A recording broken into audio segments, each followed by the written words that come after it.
Nakita ko nga ito kagabi ka-fishy. Ito ang dragonfly nymph or mga baby dragonflies. At nakuha ko ito sa isang guppy tub ko. So instead na partial water change, ang ginawa ko sa mga guppy tub ko ay 100% water change. Kaya samahan niyo ko for this video kung bakit 100% water change ang ginawa ko. So let's go!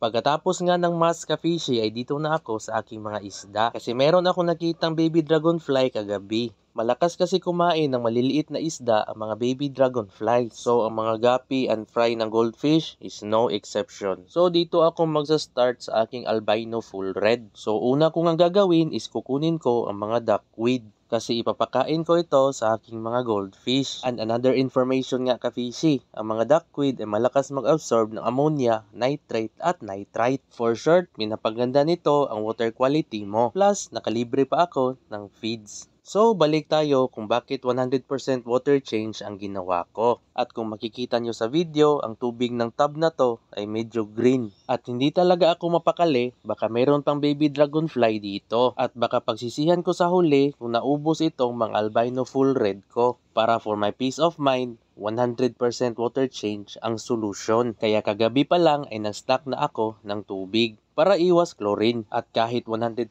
water change ay safe ang isda ko. And while nagsasiphon ako sa guppy tub na to, tamang hinala nga, meron ngang baby dragonfly. At tama nga ang desisyon ko na mag 100% water change. So ito na nga ay ipo-full reset ko na ang tub na to. At para na din makuha itong mga lumot.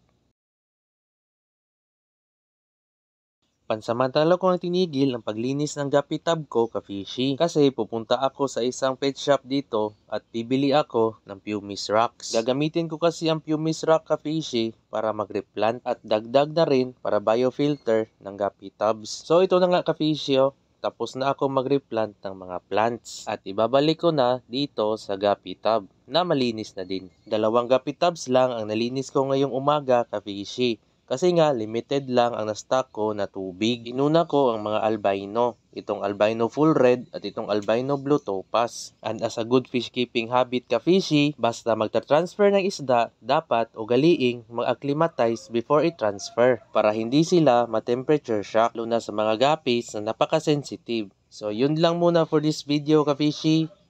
Peace out.